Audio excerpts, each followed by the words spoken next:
अवाम वैसी जमहूरियत पर लानत भेजेंगे। उनकी बात नहीं होती, उनको रिलीफ नहीं मिलता, उनके हक की लड़ाई नहीं लड़ी जाती असम्बलियों के अंदर, ऐवानों के अंदर, फिर वो ऐसी जमहूरियत पर लानत भेजेंगे, फिर वो उसको सपोर्ट करेंगे जो आकर उनको रोटी देगा। अवाम को क्या चाहिए? उनको क्या फर्क पड़ता है किसको मखसूस नशिस्तें मिले और किसको ना मिले? क्या फर्क पड़ता है नैब तरमीम हो या ना? भाई रोटी नहीं मिल रही लोगों को, रोजगार नहीं है। जब अवाम की चीजें नहीं मिल रही तो अवाम क्या मांगेगी? उनको फिर जमहूरियत से भी कोई लेना देना नहीं। अवाम की कोई फिक्र ही नहीं कर रहा यार। इमरान खान साहब ने असेंबलियां डिसॉल्व की, मुल्क की जो सारे करता धरता थे वो सारे अदलिया में जाके बैठ गए, फैसला करो, इलेक्शन होने नहीं हो। पीडीएम की गवर्नमेंट इन्हीं मामलात में उलझी रही। जब गवर्नमेंट आ गई है, 5 साल का मैंडेट है, हम सब ये एक्सपेक्ट कर रहे थे पूरी दुनिया के साथ जो हमारे मामला बेहतर हो जाएंगे, आम खुशहाल हो जाएगी, रिलीफ मिलना शुरू हो जाएगा, सुख का सांस आएगा, लेकिन वो हुआ ही नहीं यार। गवर्नमेंट आती फिर इमरान खान साहब ने अदलिया ने रखना डाल दिया। मरियम नवाज के मुकाबले में 2 बड़े मॉन्स्टर खड़े कर दिए गए हैं, एक है इमरान रियाज साहब और एक है सनम जवेद साहिबा। उसके वाले साहब ने बताया था कि उनकी नहीं बनती उसके साथ, और वो कह रहे थे कि इमरान खान ने मेरी बेटियों का बेड़ा गर्क कर दिया। खुदा की कसम उसके अब्बू के क्लिप है, मेरे पास रिकॉर्डेड है। आप बेचारे रोने वाले थे। अब तो खुश है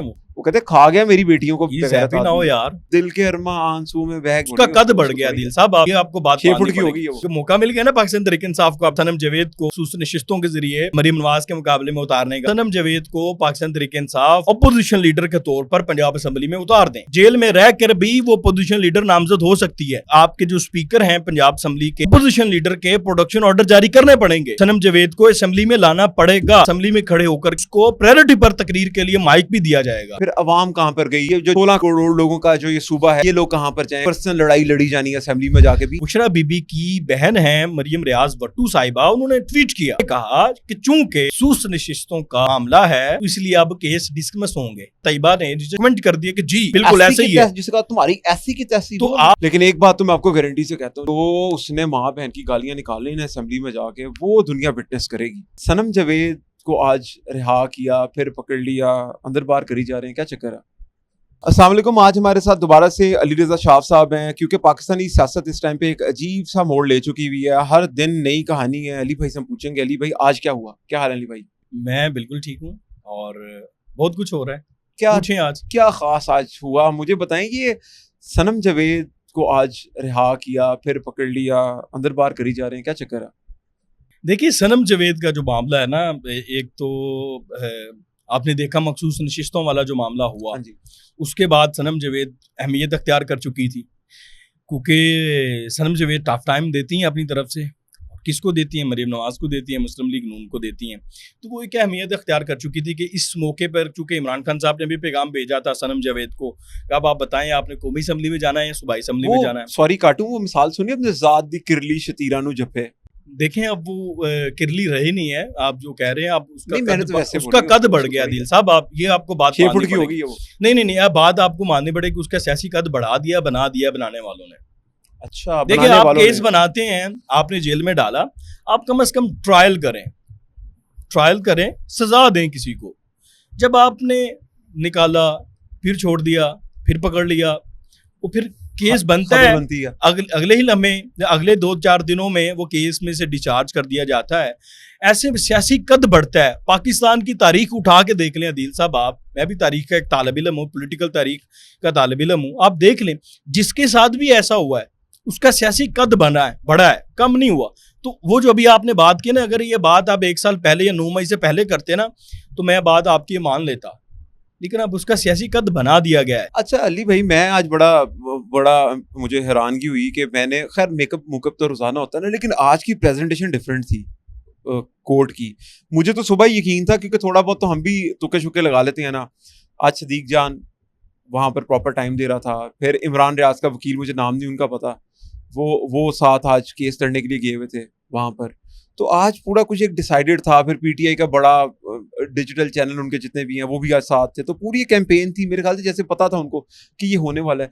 लेकिन वो दिल के अरमा आंसू में बह गए, गाड़ी निकली और उसके बाद फिर क्या ऐसा क्यों हुआ? ऐसा इसलिए हुआ, ये जो भी आपने बताया ना, पूरा इंतजाम क्यों हुआ कि सदीक जान आए, इस दफ़ा इमरान रियाज भी एक्टिव थे, सब एक्टिव थे। इस दफ़ा पाकिस्तान तहरीक इंसाफ के बहुत से लोग एक्टिव थे। क्यों थे भला? ऐसे एक्टिव थे जैसे इमरान खान है, ऐसे ही थे ना। कोई 2nd ईयर की या 1st ईयर की कोई बहुत बड़ी लीडर हैं, जिन मतलब कद इमरान खान, इमरान रियाज का तो उससे बड़ा कद है ना अगर देखा जाए तो, या सदीक जान या बाकी लोग। क्यों था? मतलब ऐसे प्रिटेंड किया जा रहा था कि जैसे वो फर्स्ट लेयर के एक बहुत बड़ा लीडर है। तारीखी क्यों फैसला क्यों उसकी किया ट्वीट- गया, इसकी तारीखी- वजह पूछे ना, क्यों किया गया, क्यों ऐसे किया गया? क्यों? देखें, पाकिस्तान तरीके, उनको मौका मिल गया ना पाकिस्तान तरीके इंसाफ को, अब सनम जावेद को मखसूस नशिस्तों के जरिए मरीम नवाज के मुकाबले में उतारने का पंजाब असम्बली में मिल गया ना। अब हमेशा जो सनम जावेद का टारगेट रही हैं वो कौन है, वो मरीम नवाज रही है ना। तो अब पाकिस्तान तरीके इंसाफ में ये राय पाई जाती है कि मरीम नवाज के मुकाबले में जो औरत की हुक्मरानी का बहुत बड़ा दावा किया जाता है, ये एक स्लोगन बड़ा रेज किया जाता है, तो फिर उनको भी इसका जवाब भी इसी में दिया जाए कि सनम जावेद को पाकिस्तान तरीके इंसाफ अपोजिशन लीडर के तौर पर पंजाब असम्बली में उतार दें। खुदा का नाम ले यार। सर अगर ये ऐसा हो गया तो पाकिस्तान तरीके इंसाफ आप देखें फिर होगा क्या असम्बली के अंदर, फिर होगा क्या? देखें, अगर उसको ये चाहे जेल में हो, चाहे जेल में रह कर भी वो अपोजिशन लीडर नामजद हो सकती है, फिर उसके आपके जो स्पीकर हैं पंजाब असम्बली के, उनको अपोजिशन लीडर के प्रोडक्शन ऑर्डर जारी करने पड़ेंगे। उन प्रोडक्शन ऑर्डर पर सनम जावेद को असेंबली में लाना पड़ेगा। सनम जावेद असेंबली में खड़े होकर के उसको प्रायोरिटी पर तकरीर के लिए माइक भी दिया जाएगा, क्योंकि वो अपोजिशन लीडर हो गई। तो जब वो बतौर अपोजिशन लीडर, आपको पता है ऐवान के अंदर एक कायदे ऐवान होता है, जो कायदे ऐवान मरीम नवाज हैं अगर, तो फिर एक अपोजिशन लीडर होता है जो कि कायदे ऐवान के बाद दूसरे नंबर पर, जिसका असेंबली के अंदर रोब दबदबा होता है। तो सनम जावेद जब इस तरह से टफ टाइम देंगी तो फिर आप देखेंगे क्या होंगे। तो पाकिस्तान तरीके इंसाफ ऐसा सोच रही है, ये राय पाई जाती है, हो सकता है इस तजवीज के ऊपर। और इमरान खान साहब ऐसे तजुर्बे करने के हवाले से पहले भी मशहूर हैं, आपने देखा है, क्योंकि उसका स्टेक उसका पाकिस्तान नहीं, तो वो है वैसे भी वो बिल्कुल आउट ऑफ द बॉक्स जो है वो ऐसा कोई काम कर देते जैसे बुजदार वाला किया था, तो वो ये कर सकते हैं। तो वो अगर अपोजिशन लीडर आ गई तो फिर आप देखेंगे कि मरीम नवाज के साथ फिर वो क्या करती हैं असेंबली के अंदर, क्या करेंगी, हैं क्या करेगी वो? जो पहले करती रही हैं। यानी कि देखिए टफ टाइम तो मिलेगा ना। फिर मुझे बताएं ना, फिर अवाम कहाँ पर गई?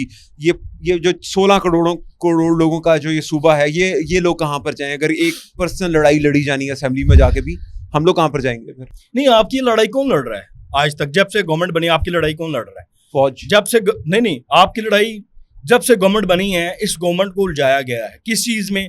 मखसूस नशिस्तों के केस में उलझा दिया गया, उससे पहले नैब की तरमीम के केस में उलझा दिया गया आपकी अदालतों ने।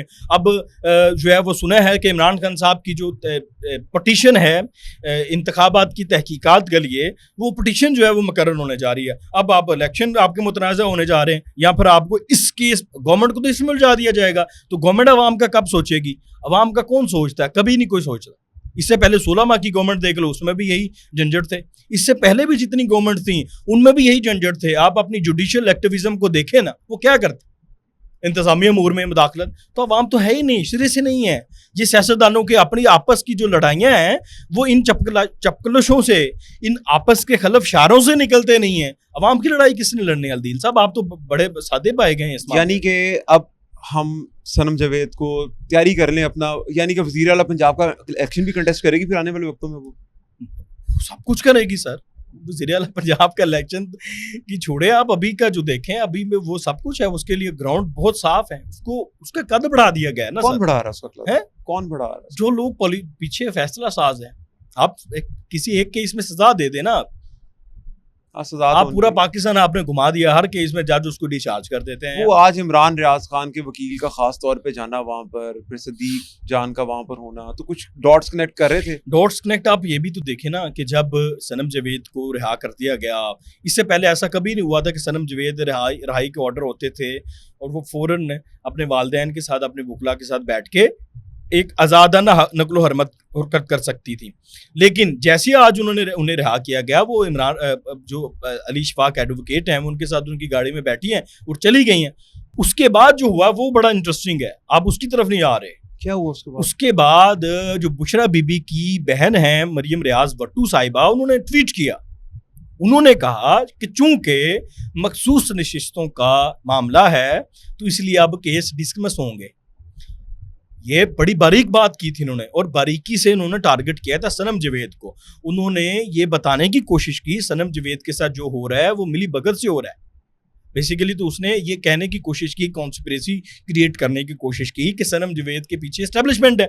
और उसके नीचे सर तैयबा राइजा साहिबा जो है, तैयबा ने नीचे ट्वीट कमेंट कर दिया कि जी बिल्कुल ऐसे ही है। जिसका तुम्हारी ऐसी की तैसी। तो आप ये देखें, तैयबा साहिबा जब रिहा हुई थी तब भी उन्होंने इस तरह के एक मशकूक ट्वीट किया था। आप ट्वीट जरूर लगाइएगा इसके साथ जब आप पोस्ट करेंगे इसको। उन्होंने तब भी एक मशकूक ट्वीट किया था सनम जावेद के हवाले से, और उसने कहा था कि अभी मैं सारी चीजें बता नहीं सकती, लेकिन वक्त आने पे बताऊंगी। तो ये पीटीआई को की कुछ हलकों को भी उन्होंने तो तैयबा राजा ने उसके बाद फिर अचानक बाद में आपको बताना ही चाह रहा हूँ, उसके बाद फिर अचानक सनम जावेद की दोबारा गिरफ्तारी हो जाती है। ओफ, यानी कि कुछ कुछ पक रहा है पाकिस्तान में। तैयबा राजा ने भी तो भी बोला ना कुछ दिन पहले कि अगर पंजाब नहीं संभाला जा रहा तो मैं पंजाब को लीड करने के लिए तैयार हूँ। तो ये क्या हो क्या रहा है? लेकिन हमाद अजहर है ना, हमाद अजहर अभी तक जो है वो रुपोश है, वो अभी तक उसने अच्छा मुझे बताएं, देखें हमाद अजहर जो भी है पढ़ा लिखा आदमी तो है ना यार, देखें वो एक सेंसिबल आदमी है, जो भी है जैसा भी है, लेकिन एक पढ़ा लिखा आदमी है। लेकिन उसकी बेचारे के साथ भी इस टाइम पे बहुत बुरा हो रहा है, माना नहीं जा रहा। क्या बुरा? फवाद चौधरी के साथ भी बहुत बुरा हो रहा है। वो बेचारा मिन्नतें कर रहा है यार मुझे पार्टी में डालने, लेकिन बड़ी ज्यादती हो रही है। अभी चौहान साहब का मैं पॉडकास्ट किया मैंने चौहान साहब को कहा कि शेर अफजल मरवत साहब ने उनको हथनी बोला, तो गलत किया, हाथी बोल देते, ठीक है। तो कहते नहीं वो तो संडा। मैंने कहा मैं जी काइंडली ये मैं वर्ड्स ना मैं इसको एक्सपल्ज करता हूँ, ये मैंने माजरत की फौरन उसकी, लेकिन फिर मैंने डाल दिया क्योंकि मेरा तो काम बनता था ना लोगों को सुनाना, कम से कम एटलीस्ट हो क्या रहा है। लेकिन इसके साथ साथ जाते जाते अगर सनम जावेद के टॉपिक से हम अभी निकले हैं, तो आपको अभी क्या नज़र आ रहा है पाकिस्तान के अंदर के पंजाब की अंदर एक बहुत बड़ी लड़ाई मरियम नवाज वर्सेस सनम जावेद होने जा रही है? देखिए सनम जावेद का अल्टीमेटली टारगेट तो मरियम नवाज ने, वो आज तक क्या कहती है आपने सुना है, उसके पेरेंट्स को सुना है, उसकी बहन को सुना है, उनका टारगेट क्या होता है? वो कभी फौज को टारगेट नहीं करते, एस्टैब्लिशमेंट को टारगेट नहीं उसकी करते। बहन तो करती वो है। कहते हैं नहीं, वो कहते हैं कि मरियम नवाज करवा दिया, उसके अबू भी करते हैं, वो सब ये कहते हैं। बल्कि मरियम नवाज के मुतालिक वो बाकायदा थ्योरीज लेके आते हैं कि मरियम नवाज ने हमें बार बार पैगाम भेजने का, माफी मांग लो तो छोड़ देंगे। तो वो तो उनका टारगेट ही मरियम नवाज है। आप पॉलिटिकली देखें ना तो वो तो राइवलरी है मरियम नवाज। तो ये इलेक्शन भी मरियम नवाज के मुकाबले में उसने लड़ना आगे, फ्यूचर है। मैं आपको एक बहुत बड़ी प्रोडिक्शन कर रहा हूँ, आप कभी 10 साल बाद या 5 साल बाद लगाइएगा क्लिप, दोबारा अपने पास सेव रखिएगा। मरियम नवाज के मुकाबले में तो बड़े मॉन्स्टर खड़े कर दिए गए हैं लाहौर में, खासतौर पर पंजाब में। एक है इमरान रियाज साहिब और एक है सनम जावेद साहिबा। ये दोनों फ्यूचर में मरियम नवाज के हरीफ हैं, और मरियम नवाज को ये हरीफ इनका हमेशा से मुकाबला रहेगा आगे उनकी जो फ्यूचर पॉलिटिक्स है उसमें, खास तौर पर जो हल्के की सियासत है उसमें। आप सोचिए, मैं मफरूज़ातन आपको बता रहा हूँ कि सनम जावेद हमारी वज़ीर आला पंजाब लग गई, अब क्या होगा? नहीं, ये टू अर्ली है इस तरह की बातें, तो अभी तो बड़े इसके इम्तिहान बहुत हैं, होगा कुछ भी नहीं। इस बुजदार भी लगा था, क्या हुआ था? वही होना जो अवाम के साथ होता है कि मैं पंजाब दा शहबाज शरीफ है। हाँ तो यही होगा, ये मरियम नवाज कह देगी मैं मरियम नवाज लगी, मरियम नवाज लग गई हूँ। हाँ बात ये इररिलेवेंट बातें, अभी तो कुछ भी नहीं है। अभी देखें होने को बहुत कुछ हो सकता है, लेकिन अभी इसके इम्तिहान बहुत है। अभी तो सनम जावेद का कद जो बढ़ा दिया गया है, मैं आपको फ्यूचर की प्रेडिक्शंस कर रहा हूँ कि उसका फ्यूचर पॉलिटिक्स में अब मरियम नवाज के मुकाबले में है। लेकिन एक बात तो मैं आपको गारंटी से कहता हूँ, जो उसने माँ बहन की गालियां निकाली ना असेंबली में जाके, वो दुनिया विटनेस करेगी। अब जो मजा आएगा ना असेंबली के अंदर, क्योंकि देखिए मेरे ख्याल से उसको जब पता लग गया है कि अब मैंने पॉलिटिक्स जो पार्लियामेंट की है वो कुछ हो रहा है, तो वो डेफिनेटली थोड़ी मैच्योर करेगी। गालियां नहीं देगी हैं? उस गालियां नहीं देगी उसके बाद? नहीं, गालियां वो पहले भी गालियां कम देती थी, लेकिन वो जो बातें करती थी वो गालियों से ज्यादा होती थी। नहीं, उससे गंदी माँ बहन की गालियां निकाली हुई है यार, मेरे पास रिकॉर्डेड है मेरे पास। गंदी माँ, एक पाकिस्तानी एक मुहज्जब औरत नहीं ऐसी गालियां निकाल सकती, तो मैं उसको तस्लीम नहीं कर सकता। पाकिस्तानी मुहज्जब औरत, मुझे जितना मर्जी इसका नुकसान हो जाए इस बात का, लेकिन मैं नहीं तस्लीम कर सकता। वो नहीं है तो नहीं है। उसके वालिद साहब ने बताया था कि उनकी नहीं बनती उसके साथ। अब वो वालिद साहब के साथ सेटिंग हुई भी, आजकल दोस्ती यारी भी उनकी हुई भी, आज गले लगा रहे थे। लेकिन अंकल ने मुझे बताया और मुझे बड़ा परेशानी हुई कि यार, और वो कह रहे थे कि इमरान खान ने मेरी बेटियों का बेड़ा गर्क कर दिया, खुदा की कसम। उसके अबू के क्लिप हैं, ये मेरे पास रिकॉर्डेड है, आपने इंटरनेट पे शायद देखे हो। वो बेचारे रोने वाले थे, कहते हैं ये अब तो खुश है वो कहते खा गया मेरी बेटियों को। हैप्पी ना हो यार, ही इज हैप्पी नाउ। नहीं, कहीं ना कहीं रिग्रेट है। नहीं, रिग्रेट अब रहे नहीं है, जो मकाम मिल गया उसकी बेटी को, और वो सब कुछ रिग्रेट्स खत्म हो गए। यानी कि सब ना बाप बड़ा ना भैया, सबसे बड़ा रुपया। हाँ, पावर सबसे बड़ी, फेम, फेस वैल्यू, चलें जी, हम फिर अब अपने दूसरे टॉपिक की तरफ आते हैं। अली भी क्या होने जा रहा है पाकिस्तान में? तकरीबन पिछले 9 दिनों में तकरीबन कोई 27-28 रुपए बिजली बढ़ गई। आज भी 7 रुपए 12 पैसे, और मजे की बात है कल भी 7 रुपए 12 पैसे, कोई 13 पैसे नहीं किया। उन्होंने कहा लोग सेम खबर समझे। फिर मैंने जब ट्वीट किया तो मुझे एक भाई का मैसेज आया, भाई ये कल की खबर है। मैंने कहा ये तेरे लिए ही उन्होंने ये रेट रखा है, क्योंकि कल भी यही पैसे बढ़े थे, आज भी यही पैसे बढ़े, तो तुम्हें लगेगा कल की खबर है। तो 2 दिनों में 14 रुपए, फिर 8 रुपए 33 पैसे बढ़ी थी, फिर 3 रुपए समथिंग कुछ बढ़ी थी, फिर 1 रुपया बढ़ी थी। कुल मिला के 28 रुपए यूनिट बिजली का बढ़ गया। और उन्होंने कहा कि हम 200 यूनिट से कम वालों को रिलीफ देंगे बशर्ते वो फाइलर हो। देखिए ये भी बड़ी अजीब सी चीज़ है, ये समझ में आने वाली बात नहीं है। ये जो अभी सोलर पैनल्स का मामला शुरू किया पंजाब गवर्नमेंट ने कि हम सोलर पैनल दे रहे हैं लोगों को, और उसमें जो शराइत हैं वो बड़ी अजीब सी हैं सर। वो ये एक तो ये रखी है कि 200 यूनिट तक जो बंदा है वो फाइलर ना भी हो तो उसको हम दे देंगे। फाइलर ना भी हो? हाँ अच्छा, उसमें नहीं 200 या इससे कम का जिसको भी सोलर पैनल मिलेगा उसको फाइलर होना जरूरी है मेरे नॉलेज में। नहीं, उसमें कुछ है कम, मतलब बहरहाल बाय द वे बात मैं ये करना चाहता हूँ, उसमें तो 3-4 शराइत ऐसी रिडिकुलस हैं जो समझ में नहीं आती। देखिए इस दौर में जो बंदा एक एसी रखता है अपने घर में, उसके 500-600 यूनिट जल जाते हैं। ऐसे ही है ना, बच्चे हैं घर में, गर्मी है, बच्चे नहीं बर्दाश्त करते, बाकी सारे मामला। और आज के दौर में मैं ये समझता हूँ दिल साहब कि डायनामिक्स चेंज हो गए, वक्त बदल गया है, महंगाई का ग्राफ बहुत ऊपर चला गया है। तो आज के दौर में 500-600 यूनिट इस्तेमाल करने वाला लोअर मिडिल क्लास या मिडिल क्लास में आता है, ठीक है। अब उस बंदे ने 2 मीटर घर में लगवाए ही हुए हैं, उसने पहले से लगवाए हुए हैं अपना इंतजाम। और कुछ ऐसी फैमिलीज हैं, बल्कि मोस्ट लोग पूरा लाहौर बड़ा पड़ा है जहाँ पे 2-2 फैमिलीज रहती हैं, 2-2 पोर्शंस हैं घर में, और उन्होंने अपनी सहूलत के लिए 2-2 मीटर्स लगवा रखे हैं। अब ये शर्त उसमें रख दी गई है कि जिसके 2 मीटर लगे हुए हैं उसको सोलर देना ही नहीं है, उसको ये सहूलत मिलनी ही नहीं है। भाई ये कितनी रिडिकुलस है बात।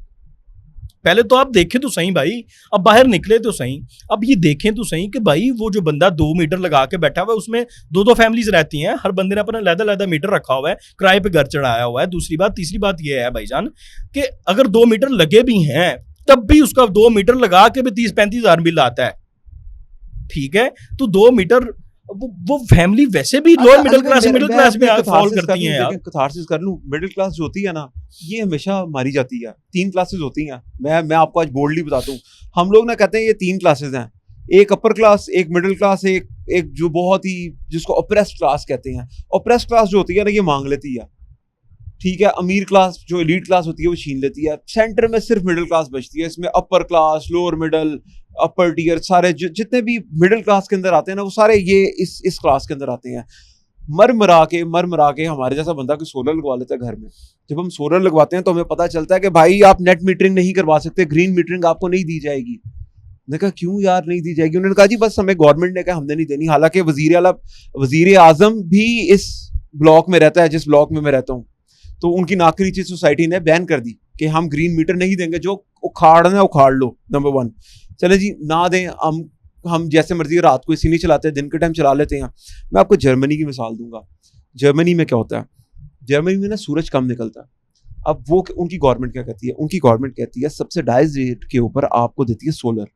वो कहती है अपने घर में सोलर लगाओ। लेट सपोज मैं सब्सिडाइज रेट पे अपने घर में सोलर लगवाऊंगा। अब क्या होगा, मिसाल के तौर पे मुझे जो जर्मनी की वापडा है बिजली है वो मुझे आती है 3 रुपए पर यूनिट में।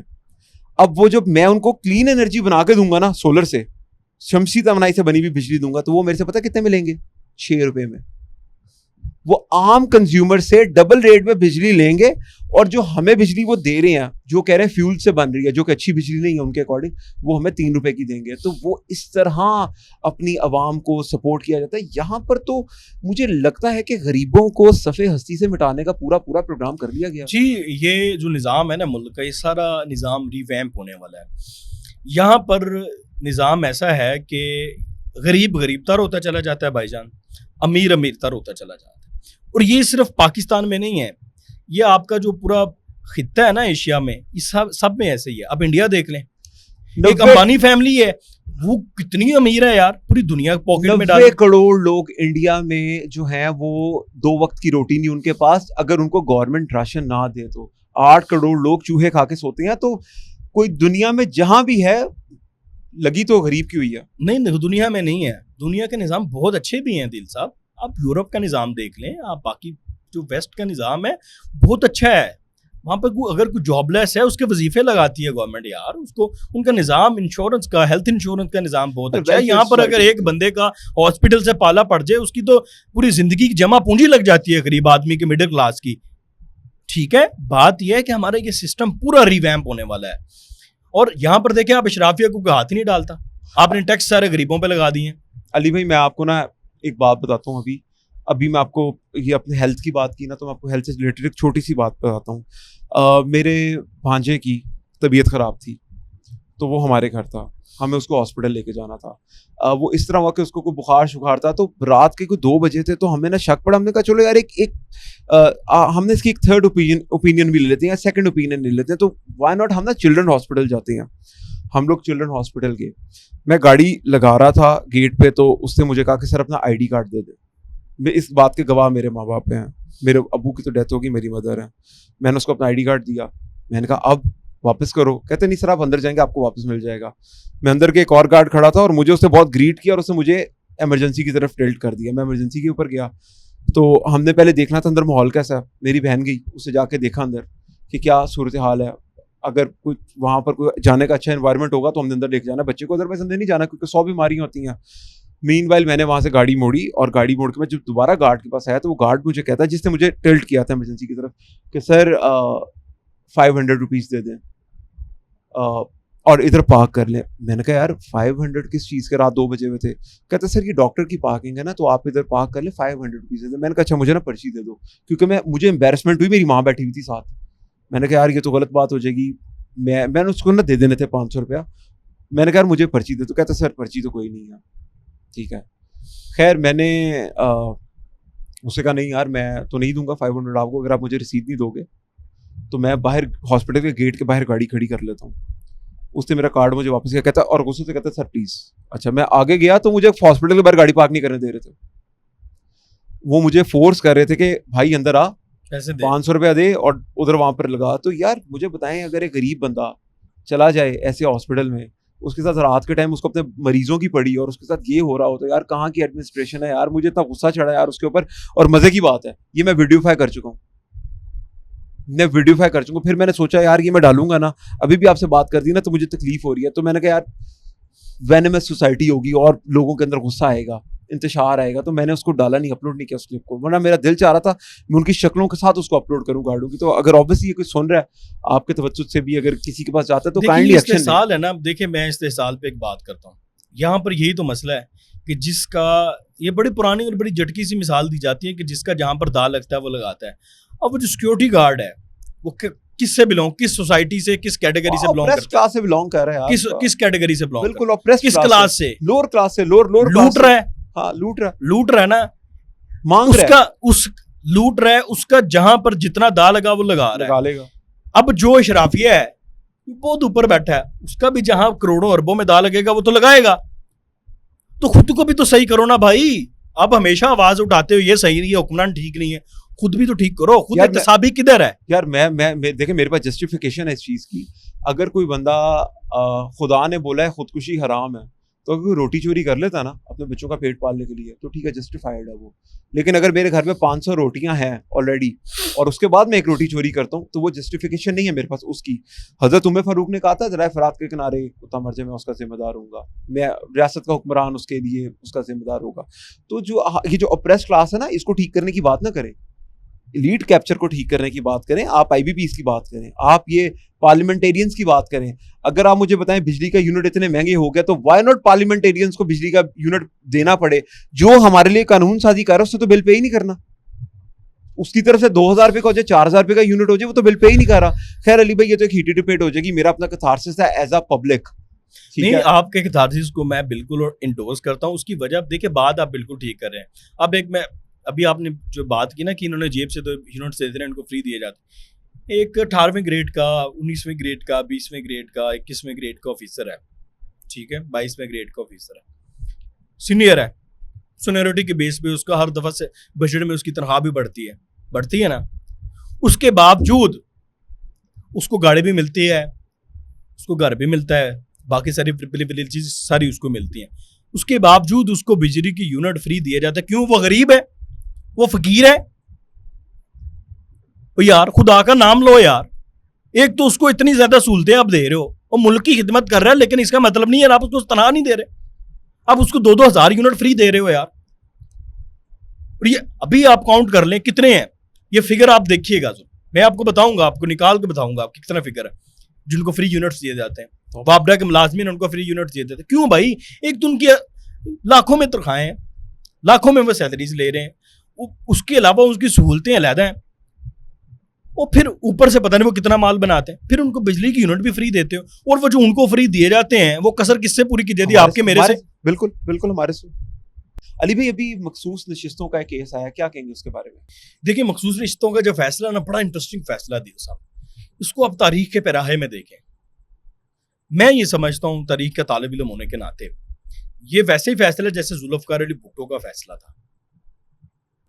ओके, जुल्फकार अली भुट्टो के फैसले को उस वक्त तो बहुत से लोगों ने जस्टिफाई कर दिया था, ठीक है, और जिन लोगों ने उस वक्त जस्टिफाई किया था, जब वक्त बदला, जब ताकत किसी और के पास गई, उन लोगों ने भी कन्फेशन किया था कि ये फैसला जस्टिफाइड नहीं है। मैं इस फैसले के भी उस तनाजुर में देखता हूँ, ये फैसला जस्टिफाइड नहीं है, इसको आप जस्टिफाइड नहीं कर सकते।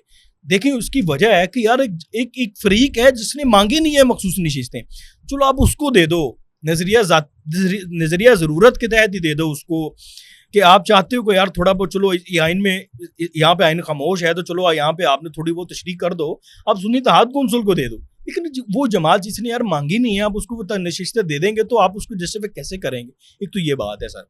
दूसरी बात है, इस फैसले के बाद बहुत सी चीजें समझ में आ गई हैं, वाजिया हो गई हैं। वो ये है कि दिल साहब पावर शिफ्ट हो गई है। अच्छा, एक वक्त था कि हमें ये कहा जाता था, बताया जाता था, या सामने था कि मिलिट्री इस्टेब्लिशमेंट बहुत ताकतवर है, ताकत का सरचश्मा वो है असल में, अवाम को अवाम नहीं है, ये इल्जाम लगाया जाता था ना, क्लेम किया जाता था कि ताकत का सरचश्मा जो है वो फौज है जी, मिलिट्री इस्टेब्लिशमेंट है। वो नहीं रहा, अब पावर शिफ्ट हो गई है। ये बड़ी बड़ी खतरनाक गेम है। ये हमारे चंद अदलिया का किरदार ये कर रहे हैं इसमें कि ये पावर शिफ्टिंग हो रही है, ये पावर शिफ्ट हो चुकी है। ये अब जो है ये आपकी जो मिलिट्री इस्टेब्लिशमेंट है वो मजलूम बन चुकी है, और वो जो आपकी असल इस्टेब्लिशमेंट जो शार दस्तूर पे बन चुकी है, जिसने अपने हाथ में पावर ले रख ली है, जिसने नवाज शरीफ की भी गवर्नमेंट, नवाज शरीफ को भी उतारा था वजारत उज़्मा के ओहदे से, और अब भी आप देख लें कि वो कोशिशें वहां पर हो रही हैं, तो अब ऐसा लग रहा है कि पावर मुकम्मल तौर पर उधर शिफ्ट हो चुकी है। वो ऐसा लग रहा है कि वो मिलिट्री इस्टेब्लिशमेंट को कमजोर दिखाने के लिए, मिलिट्री इस्टेब्लिशमेंट को नीचा दिखाने के लिए, मजलूम दिखाने के लिए वो ऐसे फैसले भी कर रहे हैं कि जो गलत है उनको भी दुरुस्त बना के पेश कर रहे हैं। तो ये बड़ा खतरनाक है, मतलब ये जो मुंह को खून लग गया है उधर, ये मुल्क के लिए ये बैलेंस बिगड़ रहा है, आपके अदारों का, आपका ताकत का जो बैलेंस है वो बिगड़ रहा है। तो जब ताकत का बैलेंस बिगड़ता है ना, तो फिर उसके जो नताइज हमने हिस्ट्री में भी देखे हैं वो बड़े खतरनाक। अली भाई कहीं इसमें ऐसी वजह नहीं, जब साकिब निसार थे चीफ जस्टिस, तो हमें सिर्फ साकिब निसार का पता था, आजू बाजू जितने लोग थे उनका नहीं पता। अब काजी साहब भी आए हैं, तो काजी साहब के साथ वाली जो पौध है ना, हमें अब सबके नाम याद हो गए हैं। या ये मार्केटिंग वाला चक्कर तो नहीं है कि ये कहते हैं पॉपुलर डिसीजन लेना है हमने, कि यार जिस तरफ सोशल मीडिया जा रहा हो, मिसाल के तौर पे कि अगर उनको लगे कि यार नून लीग की सोशल मीडिया टीम या जो गवर्नमेंट की सोशल मीडिया टीम है वो हमें सपोर्ट नहीं करेगी, बेशक हम फैसला मेरिट पे दे दें। दूसरी तरफ उनको ये है कि अगर हमने इनके खिलाफ फैसला दिया तो ये हमारे बीवी की गंदी तस्वीरें बनाएंगे, हमारी बेटियों की गंदी तस्वीरें बनाएंगे, हमारी माँ को गालियां देंगे, बाप को गालियां देंगे, उनको कब्रों तक छोड़ के आएंगे, हमें गंदा कर देंगे, हमें नेगेटिव बना देंगे। फिर एक सहाफ़ी बरादरी है उस खास मखसूस सियासी जमात की, जो उस जमात के लिए अपना सब कुछ तन मन धन लगा चुकी हुई, उनका लास्ट सर्वाइवल वो जमात है, वो फिर उनको गंदा करने लग जाती है। तो क्या इसमें काफ़ी हद तक गवर्नमेंट का भी कमजोरी है या हुकूमत की डिजिटल टीम की कमजोरी है कि वो एक ऐसा नैरेटिव नहीं बिल्ड कर पा सकते कि वो मेरिट का डिसीजन भी नहीं दे पा रहे? देखिए दिल साहब, दो बातें हैं इसमें। पहले तो एक बड़ा इंटरेस्टिंग पॉइंट मैं आपको बताऊंगा, अभी आपने बहुत अच्छा सवाल किया, मैं दोनों को बड़ा अच्छे से एलैबोरेट करना चाहूँगा, कोशिश करूँगा। पहली बात हुई कि कुछ दिन पहले, एक गुज़श्ता दिनों में, इस्लामाबाद हाई कोर्ट के 6 जजों ने खत लिखा था। उन्होंने क्लेम ये किया था कि एजेंसियाँ हम पे दबाव डालती हैं और फैसले लेने की कोशिश करती हैं। किया था बड़ा बयानिया, बड़ा नैरेटिव एक जमात ने उस पर बनाया था। एक तो ये जो सुप्रीम कोर्ट का फैसला आया है, इस फैसले ने उस खत का जो सारा असर है वो ज़ाहिल कर दिया है, उसको अगर आप कह लें कि उसको झूठा साबित कर दिया है। देखें, एक वक्त होता था कि जब शौकत अजीज सिद्दीकी साहब को आप जानते हैं, उन्होंने खुद बताया, बकौल उनके वो बताते हैं कि जनरल फैज साहब उनके पास आते थे और कहते थे कि मेरा बॉस मुझे ये कहता है कि तुमसे हाई कोर्ट का एक जज मैनेज नहीं हो रहा, और फिर जनरल फैज साहब वो जज मैनेज करके दिखाते हैं और वो ऐसा मैनेज करते हैं कि वो जज मरियम नवाज और नवाज शरीफ के फैसले के दौरान अपने ओहदे पर नहीं रह पाता, वो उसको हटवा के दिखाते हैं। तो अगर आज भी तो वही ISI है ना, वही एजेंसियां हैं, अगर उन्होंने प्रेशर डालना होता, अगर उन्होंने दबाव डालना होता, तो फिर वो जज मैनेज करके दिखाते। वो 8 और 5 का जो फैसला आया है उसको 8 को अपने हक में और 5 को इमरान खान के खिलाफ करके दिखाते ना, फिर वो जज मैनेज। यार पहले वही अदारा ना जिसने जज मैनेज किया, शौकत अजीज सिद्दीकी को ओहदे से हटवा दिया ना, कैसे भाग दौड़ करके, और बड़े तेजी से हुआ था। सिद्दीकी साहब को सुना भी नहीं गया था। पहली बात तो ये कि अब ये जो एक इल्जाम लगाया जाता है एजेंसियों पे, वो तो खत्म हो गया आपका कि जज मैनेज किए जाते हैं। जज नहीं मैनेज, मतलब वो बैठे हुए न्यूट्रल है, वो अगर वो होते तो फिर वो जज मैनेज करके दिखाते। नहीं एक सेकंड, अब वो न्यूट्रल है एग्जैक्टली, मुझे जरा थोड़ी सी क्लैरिटी। देखिए वो न्यूट्रल है तो ये इतना बड़ा फैसला हुआ, और वो भी खिलाफे, मेरी ये राय है कि इसमें आइन में इसकी गुंजाइश शायद नहीं है। अगर वो न्यूट्रल ना होते तो ये फैसला बदल के दिखाते। मुझे एक बात बताए ना कि मिसाल के तौर पे जज जितने भी हैं या जो भी है वो ISI के कंट्रोल में नहीं है, ये तो बात तो क्लैरिटी के साथ हमें पता लग गई देख लिया ना आपने कि अगर होते तो फिर फैसला वो वाला आता, फिर वो किसके कंट्रोल में है इस टाइम पे? किसके कंट्रोल में है? वो सवाल जो आपने दूसरा किया उसका जवाब देता हूं। लगता ये है, आप अस्मा बुखारी साहबा को सुन ले, अगर मैं उन्हीं के जो रिमार्क्स हैं उनको अडॉप्ट करूं तो वो बता रही हैं वो एक पॉपुलर नैरेटिव के कंट्रोल में कहीं ना कहीं कुछ नजर आ रहा है। इधर मशहूरी ज्यादा होगी, हम हीरो बन जाएंगे। अब देखिए जनरल बाजवा साहब ने शाहिद मेहतला साहब को एक विदाउट एट्रीब्यूशन एक इंटरव्यू दिया तो उन्होंने क्लेम किया था कि जनरल बाजवा ने बात, उसमें वो बताते हैं कि घरों से प्रेशर पड़ता है बीवियों का। और फिर पैनमा में जब नवाज शरीफ साहब को सजा सुनाई गई थी तो उस सजा सुनाने के दौरान उस पैनमा बेंच के जितने भी जजेस थे उनकी फैमिलीज कोर्ट के अंदर मौजूद थी सजा सुनने के लिए। वो अपने प्राइवेट महफिलों में बाकायदा इसको डिस्कस करती थी फैमिलीज उन जजेस की। तो प्रेशर तो है, पॉपुलर नैरेटिव भी है, यही तो यहाँ पर मसाइल पैदा होते हैं। देखें, आपने सवाल किया कि हुकूमत की ये सबसे बड़ी नेग्लिजेंसी है। देखिए नून लीग इंफ्रास्ट्रक्चर में, नून लीग काम करने में घोड़ों की तरह काम करते हैं, इसमें कोई शक नहीं है, सबको पता है। इस मुल्क में बहुत सी चीज़ें उनकी हैं, उनके मरूने मिन्नत हैं, मोटरवेज हैं, जितने भी तरक्याती मंसूबे हैं उसमें कोई शक नहीं है। लेकिन जब ये जहाँ पे मार खाते हैं, जहाँ पे अभी तक ये 90 की दहाई से बाहर नहीं निकल रहे, अपने पॉलिटिक्स के डायनेमिक्स को समझ नहीं रहे, यूथ की पल्स को समझ नहीं रहे, यहाँ पे ये मार खा रहे। ये सिर्फ ये नहीं मार खा रहे, इनकी वजह से इस वक्त इस्टेब्लिशमेंट भी मार खा रही है, वो लोग भी मार खा रहे। देखिए हर हुकूमत के साथ फौज सेम पेज पे होती है, जो भी हुकूमत आएगी फौज ने उसके साथ सेम पेज पे होना होता है। मुल्क चलाना जी, ठीक है मुल्क चलाना है। अच्छा वो मुल्की अदारे हैं, उन्होंने खुल के आके तो अपने दफा में कुछ नहीं करना, किसने करना होता है? हुकूमत ने करना होता है ना उनके लिए जो भी करना है। तो इनकी नेग्लिजेंसी की वजह से वो भी मार खा रहे हैं। वो कैसे? उन्होंने इनके लिए कितना किया, कितना करने से मुराद है, इनका भी वो साथ दे रहे हैं ना, साथ जो एक जायज आइन और कानून के मुताबिक बनता है। ये क्या कर रहे हैं? इनसे ना नैरेटिव बन पा रहा है। 100 दिन से ज्यादा हो गया इन दोनों हुकूमतों को, पंजाब की गवर्नमेंट को खासतौर पर, वफाक की गवर्नमेंट को। कहीं पे आपको कुछ सोशल मीडिया पे कुछ डिजिटल कैंपेन नजर आई, कुछ टीम नजर आई, जुनैद अकरम की, वो मैं अभी उसको भी डिस्कस कर लेते हैं। कुछ टीम नजर आई, कुछ नैरेटिव नजर आया। देखिए नैरेटिव बिल्डिंग ही सबसे बड़ी चीज है। अभी बात हो रही थी, आपका मेन स्ट्रीम मीडिया पे कोई नैरेटिव नहीं है। मैं अभी बात कर रहा था कि अगर मुस्लिम लीग नून समझती है कि अदालतों के फैसले इनके हक में ना आने को ये नैरेटिव बना लेंगे तो ये बहुत बड़ा नैरेटिव बन सकता है, लेकिन आप बना नहीं सकते। सर फुल टॉस थी, अदील साहब, अदलिया ने सुप्रीम कोर्ट से इनको फुल टॉस मिली थी पार्लियामेंट को। ये चाहें तो मंडे को जिस दिन पार्लियामेंट का इजलास है, पार्लियामेंट में खड़े होकर उस फुल टॉस पे छक्के पे छक्का मार सकते हैं। ऐसा नैरेटिव बनाएंगे सब बैकफुट पर चले जाएंगे। ऐसी फुल टॉस दी है जजों ने। लेकिन क्यों नैरेटिव बनाएंगे वो? यही तो कमजोरी है। मैं आपको बताऊं, जब भी इनकी एस्टैब्लिशमेंट से लड़ाई हुई, इसी एक पॉइंट पर होगी। अच्छा, नून लीग की जब भी एस्टेब्लिशमेंट से लड़ाई होगी तो इसी पॉइंट पर होगी। कि हम आपको दुबा रहे हैं, आप हमें क्यों नहीं दुबा रहे?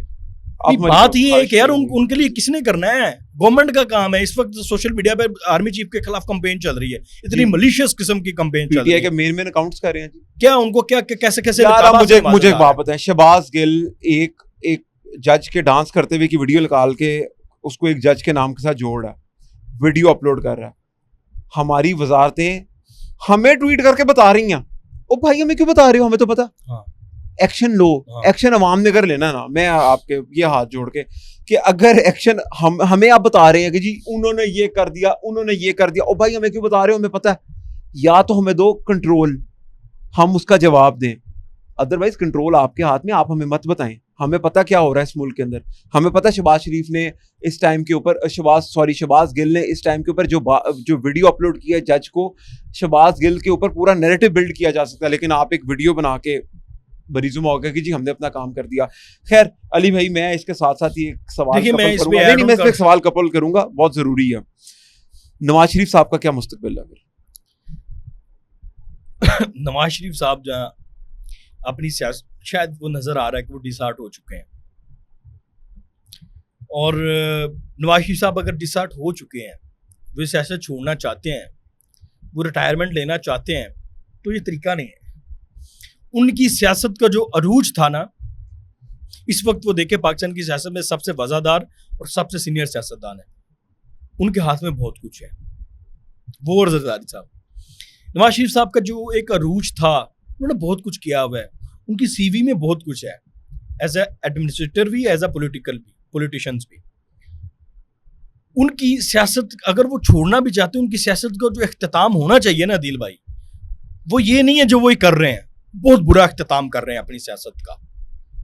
सियासत से अगर किनारा कशी करनी है तो एक शानदार इख्तिताम के साथ करें। इसमें एक चीज ऐड करूं, अभी वर्ल्ड कप गुजरा ना इंडिया का, तो रोहित शर्मा ने अपना जो रिटायरमेंट ली उसने फाइनल जीतने के बाद ली, यानी एक बड़ा स्टेज सेट किया, बताया कि जी एक बेंचमार्क बनाया उसने कि भाई मैं अब रिटायरमेंट लेने लगा हूँ, ये मेरा आखिरी मैच है और बस अब मैं वर्ल्ड कप जिता दिया, उसने सब कुछ करके गया। तो ये नवाज शरीफ के लिए ये क्यों नहीं चीजें ये की जा रही? क्या इसमें इंटरनल कोई पॉलिटिक्स है नवाज शरीफ के खिलाफ? इंटरनल पॉलिटिक्स देखे नवाज शरीफ साहब के खिलाफ तब तक कोई नहीं कर सकता जब तक नवाज शरीफ खुद नहीं चाहेंगे। अगर कोई ऐसी है भी तो नवाज शरीफ साहब बहुत सीनियर है यार, उनके हाथ में बहुत कुछ है, सब कुछ नाकाम बना सकते। यार मैं इसमें मादत के साथ, मुझे 2019-20 के अंदर ना मौका मिला तो मैंने इनको कहा कि यार खुदा के वास्ते नवाज शरीफ को डिजिटल मीडिया के ऊपर एक्टिव करो। ना नवाज शरीफ का फेसबुक पेज, ना ट्विटर अकाउंट, कुछ भी नहीं था। डिजिटल मीडिया पे आप नवाज शरीफ को एक्टिव करो। तो मुझे कहा गया जी वो मियाँ साहब जो है ना, वो आप बात ही गलत कर रहे हैं जी, मियाँ साहब तो हैं, मियाँ साहब तो सोशल मीडिया के बंदे ही नहीं है। और मैंने कहा भाई वो 3 दफा का वजीर आजम है, उसको पता है अवाम को चार्ज कैसे करना है। तुम लोग जिनको जुम्मा 4 दिन हुए, ना तुम्हें सोशल मीडिया का पता, ना तुमने कभी स्टेज पे जाकर कुछ 100 बंदों से बात की है, ना तुम्हें पता कि मैंने वोट कैसे लेना है। तुम डिजिटल मीडिया की स्ट्रेटेजी बना रहे हो, बनाई। मैं अभी भी कह रहा हूं कि अगर नवाज शरीफ को डिजिटल मीडिया की स्ट्रेटेजी बनाने के लिए ये आधे घंटे का टाइम दे देना कि नवाज शरीफ साहब आप आधे घंटे में पाकिस्तान मुस्लिम लीग नून की या हुकूमत की डिजिटल मीडिया स्ट्रेटेजी बनाए, इनको क्या करना चाहिए जो लोगों के दिलों के अंदर पेनिट्रेट करे, कैसा कंटेंट बनाना चाहिए, बात कैसी करनी चाहिए, कौन से लोगों को आगे लेके आना है। उस टाइम पे भी होता होगा ना कि कौन से लोगों को टीवी पे लेके आना है। आधा घंटा दे देना नवाज शरीफ अगर इस चीज के ऊपर, तो बीट ही नहीं कर सकता कोई मुस्लिम लीग नून के डिजिटल मीडिया को। लेकिन प्रॉब्लम यह है, वो कहते हैं जी मियाँ साहब तो डिजिटल मीडिया के बंदे ही नहीं है, उनको पता नहीं है। ओ भाई वो 3 दफा नैरेटिव बना चुका है इस मुल्क के अंदर। इमरान खान सोशल मीडिया का बंदा है, सारा नैरेटिव इमरान खान बनाता है। इमरान खान की एज कितनी है? ऑलमोस्ट 72 73। नवाज शरीफ साहब की कितनी है? मेरे ख्याल से इसके करीब ही होगी उनकी भी। ठीक है, 10-12 साल का ही होगा ना फर्क, मेरा नहीं ख्याल, शायद मुझे आप एग्जैक्ट चेक कर लीजिएगा। क्या वो सोशल मीडिया का बंदा है? बिल्कुल नहीं, खुद करना होता है सब कुछ नहीं खुद करना होता। आपके प्लानर्स हैं यार, वो आपने उनको एक डायरेक्शन देनी होती है। तो अपने मशीर चेंज कर लेने चाहिए। अगर वो कहते हैं कि नवाज शरीफ सोशल मीडिया का बंदा नहीं है, तो आपको पॉलिटिक्स डायनामिक्स की समझ नहीं आ रही। भाई मुझे तो ये भी बंदे एक ने बोला कि वो सोशल मीडिया के ऊपर बड़ा तगड़ा आदमी था, उसने कहा मैं तो सोशल मीडिया का बंदा ही नहीं हूं। मैंने कहा यार खुदा के वास्ते किसी और का कहना बोलना, अगर आप क्लेम कर रहे हो कि मैं सोशल मीडिया का बंदा नहीं, तो आपको साइड पे हो जाना चाहिए। तो भाई मेरी अभी भी आपसे रिक्वेस्ट है, कुछ थोड़ी सी इनको समझदारी का मुजाहरा करे। नवाज शरीफ के जाके हाथ पैर पकड़े और उनको कहें जी आधा घंटे में हमें सोच के बताएं कि हमने सोशल मीडिया पे कैसे नजर आना है। वो आपको बताएगा कि यार ये बंदे चूज कर लो, ये बंदे कंटेंट बनाया करेंगे, ये लाइंस होगी, इन लाइन के ऊपर बात करनी है आपने, टीवी पे ये लोग जाया करेंगे, हमारे ग्राफिक्स ऐसे पसंद है, लोगों के साथ इंटरेक्शन कैसा लगना है, लीडरशिप की जो बेसिक क्वालिटीज होती हैं वो उस बंदे के अंदर हैं, तो आप उससे पूछें। अब आप क्या कर रहे हैं, एक XYZ मेरे टाइप के बच्चे से पूछ रहे हैं कि यार आप बताएं सोशल मीडिया की क्या स्ट्रेटेजी होनी चाहिए। ओ भाई आपके पास इतना बड़ा सोशल मीडिया डिजिटल मीडिया का एक्सपर्ट है कि अगर आधा घंटा वो बंदा डिजिटल मीडिया पे लगा दे, नवाज शरीफ डिजिटल मीडिया की स्ट्रेटेजी बनाने पे लगा दे, तो मैं आपको गारंटी देता हूँ इमरान खान का नैरेटिव पानी हो जाए। ये मेरा बिलीव है। क्योंकि यार देखे ना, मैं म्यूजिक करता हूँ, हम स्टेजेस पे होते हैं ना, कॉन्सर्ट्स करते हैं, तो हमारे आगे कई दफा ना 5-5 हज़ार लोग होते हैं, हम उनके आगे गिटार बजा रहे हैं, एंजॉय कर रहे हैं, तो गाने गा रहे हैं, तो होता ये है कि आप लोग सिंक कर जाते फौरन 5,000 लोगों के साथ, पता लग जाता है। अब नवाज शरीफ जो है उसके आगे करोड़ों लोग इकट्ठे खड़े हुए हैं, करोड़ों लोगों की साइकी का पता। तो मैं चाहूंगा यार कि आप तो माशाल्लाह बड़े कनेक्टेड आदमी है खास तौर पे, तो आप करें बात यार उनसे। मैं काश कनेक्टेड होता और मैं समझाता। और वैसे भी जो कनेक्टेड लोग होते हैं उनसे उनकी दुश्मनी है, और जो बंदा समझदार लोगों से भी दुश्मनी है, समझदार उनकी, लोगों हाँ। से दुश्मनी है। आप देखें ना कि इस वक्त ये हुकूमत सब कुछ कर रही है, मरीम नवाज कितनी मेहनत कर रही है, बड़े काम कर रही है, 100 दिनों में बड़े इनिशिएटिव्स लिए हैं, कोई नहीं ले सकता इतने बड़े। उसने पंजाब की तारीख में एक जो है वो अपना निशान छोड़ दिया है, लोगों को बड़ी मेहनत करनी पड़ेगी मरीम नवाज का मुकाबला करने। करीब पहुंच, लेकिन लेकिन जीरो कर मरीम दिया नवाज जी। जीरो है जब तक आप इसकी राइट प्रोजेक्शन नहीं कर सकेंगे। आपने पता नहीं आपके कौन से मशीर हैं जिन्होंने आपको 100 दिनों की कैंपेन चलाने का इतना बैड आइडिया दिया। वो जो कैंपेन आपने पैसे लगा के भी अपने वो जो 100 दिनों का काम था ना, वो सारा काम बदनामी में बदल लिया। भाई जुनेद अकरम ने बोला कि मैं ये जो 30-35 लाख रुपए मुझे मिला है, मैं अपनी लाइब्रेरी को फंड कर दूंगा। ओ भाई एक बंदा उसको फोन करके कहता भाई गवर्नमेंट को वापस कर दे, हमारे खजाने से पैसे गए ना, वापस ले लेते उससे पैसे। किसी ने वो भी हिम्मत नहीं की यार, हिम्मत करने की नहीं अदील साहब। नहीं क्यों नहीं की हिम्मत, मैं आपको बताता हूँ। आप मुझे बताया जुनेद अकरम से किसी भी बंदे ने फोन करके क्यों नहीं कहा कि भाई तू माजत कर रहा है, पैसे वापस कर दे, क्यों नहीं कहा? बताएं मुझे, पूछे मेरे से फिर क्यों नहीं कहा? क्यों नहीं कहा?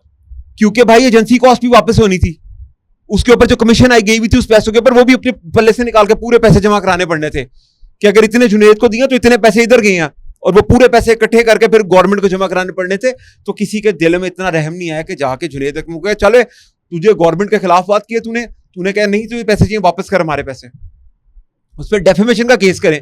आप उसको बताएं क्यों डेफेमेशन का केस क्यों नहीं करेंगे, क्योंकि वो बोर्डों के पोल खोल देगा कि भाई मुझे तो इतने पैसे मिले थे, इतने उनके पास थे, इतने में इतने, ये कहानी जो खोल देगा। तो यार खुदा का नाम ले यार, अवाम को पागल मत बनाएं इस टाइम के ऊपर। मेरी वजीर आला मरियम नवाज से रिक्वेस्ट है कि ये जो आपके आजू बाजू जो एजेंसी कॉस्ट के चक्कर में लोग बैठे हैं ना, ये एडवर्टाइजमेंट के लोग समझते हैं मैं किसकी बात कर रहा हूँ। ये जो एजेंसी कॉस्ट वाला चक्कर है ना, कमीशन बेस वाला चक्कर है एड्स के ऊपर, इसके अंदर से निकल आए।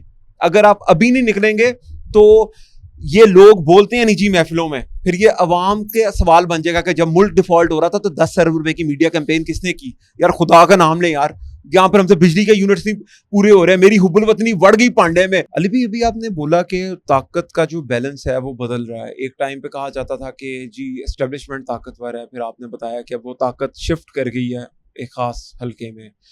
अब साथ साथ पाकिस्तान में ऑपरेशन बहुत ज़्यादा, जो ऑपरेशन है बहुत ज़्यादा, डिप्रेशन है सोसाइटी का, वो बहुत ज़्यादा प्रोवोक कर रहा है, बढ़ता जा रहा है। और इसको कुछ कुव्वतें इसका फ़ायदा उठाएंगी, चैनलाइज करेंगी इसको डिफरेंट चीज़ों के ऊपर, लोगों के गुस्से को चैनलाइज करेंगी। अब बिजली अफोर्ड नहीं हो रही, अभी हमने सोलर के ऊपर बात की कि सोलर भी उनको मिलेगा जो फाइलर होंगे। उसके अलावा रोज़ाना की बुनियाद पे 8-8, 9-9 रुपये यूनिट्स का बढ़ना, पिछले 10 दिनों में कोई 30 रुपये के करीब यूनिट की प्राइस बढ़ चुकी है। और इस टाइम पे एक्सेसिबिलिटी जो लोगों की खाने पीने की थी वो बहुत कम हो चुकी है। ऐसे मौक़ों पे जब कानून भी काम ना दे रहा हो, यानी कि जुडिशरी भी अवाम की फेवर में ना हो, और हुकूमत चाहे फेवर में हो लेकिन ऐसे हालात पैदा कर दिए जाएं, हुकूमत के हाथ काट दिए जाएं, उनको भी परफॉर्म करने ना दिया जाए कि वो अवाम को रिलीफ दे सकें, तो क्या ये जो अभी सब कुछ हो रहा है ये पाकिस्तान को एक और मार्शल लॉ की तरफ लेके जा रहा है? देखिए दिल साहब, अभी जब बात हो रही थी कि ताकत का या पावर का जो बैलेंस है वो बिगड़ रहा है। देखिए जब वो बैलेंस कायम रहता है ना, तवाज़ुन कायम रहता है, तो चीज़ें चलती रहती हैं, जैसे भी हो, थोड़ा बहुत आगे पीछे भी हो तो फर्क नहीं पड़ता इतना। लेकिन इस वक्त वो अगर एक बैलेंस 50 पे है एक फरीक तो दूसरा 100 पे आ गया है। ये जो आधा आधा फर्क या डबल फर्क पड़ गया है ना, ये तनासुब जो है ये बड़ा खतरनाक है। और इससे हो क्या रहा है, अभी आपने बात की कि अवाम की कोई बात नहीं कर रहा। जब से गवर्नमेंट आई है, बल्कि जब से इमरान खान साहब इक़्तिदार से निकले हैं, तब से हमने ये देखा कि अवाम की कोई फिक्र ही नहीं कर रहा यार। बिल्कुल नहीं यार। इमरान खान साहब ने असेंबलियां डिसॉल्व की, सारा मुल्क की जो सारे करता धरता थे वो सारे अदलिया में जाके बैठ गए कि भाई इसका फैसला करो, इलेक्शन होने नहीं होने, इलेक्शन होने नहीं होने। पीडीएम की गवर्नमेंट थी, वो इन्हीं मामलात में उलझी रही।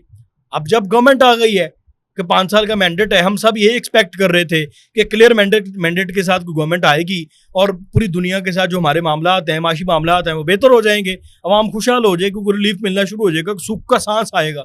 लेकिन वो हुआ ही नहीं यार। अब गवर्नमेंट आते फिर इमरान खान साहब ने और अदलिया ने रखना डाल दिया।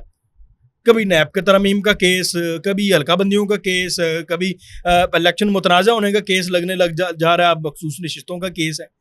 जब से हुकूमत आई इन्हीं उलझनों में उलझी हुई है, इन्हीं खलफशारों में उलझी हुई है। अवाम को कोई फिक्र नहीं कर रहा। जब अवाम को कोई फिक्र नहीं कर रहा, अवाम को क्या चाहिए? रिलीफ। उनको क्या फर्क पड़ता है किसको मखसूस नशिस्तें मिले और किसको ना मिले? उनको क्या फर्क पड़ता है नैब तरमीम हो या ना हो? मेरा कोई ताल्लुक नहीं इसके साथ। भाई रोटी नहीं मिल रही लोगों को, रोजगार नहीं है, सस्ती बिजली नहीं है। अच्छा, जब अवाम की चीजें नहीं मिल रही तो अवाम क्या मांगेगी? ये चीजें मांगेगी। बिल्कुल। उनको फिर जमहूरियत से भी कोई लेना देना नहीं है। बिल्कुल जी। वो सॉरी टू से मैं एक डेमोक्रेटिक आदमी हूं, फिर वो ऐसी जमहूरियत पर, सॉरी टू से मैं फिर माजरत के साथ ये वर्ड इस्तेमाल करना चाह रहा हूं, फिर वो ऐसी जमहूरियत पर जिस पे उनकी बात नहीं होती, जिसमें उनको रिलीफ नहीं मिलता, जिसमें उनके हक की लड़ाई नहीं लड़ी जाती असेंबलियों के अंदर, ऐवानों के अंदर और अदालतों के अंदर, फिर वो ऐसी जमहूरियत पर लानत भेजेंगे। फिर वो उसको सपोर्ट करेंगे जो आकर के उनको रोटी देगा। तो फिर वो दूसरी ताकत की तरफ भी देखेंगे। अगर कोई तीसरी ताकत आके उनको कहेगी कि हम आपको रोटी देते हैं, और फिर वो देना भी शुरू कर देंगे, फिर वो जाएंगे उसके पास। अली भाई, मैं गलत हूं तो मुझे दुरुस्त कीजिएगा। मेरे मुताबिक और जो स्टैट्स मैंने पढ़े उसके मुताबिक अब तक पाकिस्तान में जितनी भी दफ़ा मार्शल लॉ लगा है तो फॉरेन डायरेक्ट इन्वेस्टमेंट पाकिस्तान में ज़्यादा ही है अभी तक। और कहते हैं कि जब ये लगता है तो दूसरे मुल्कों के साथ या दुनिया के साथ आपके ताल्लुकात अच्छे नहीं रहते। लेकिन मेरा आपसे सवाल है कि अभी हमारे किस मुल्क के साथ अच्छे ताल्लुकात हैं?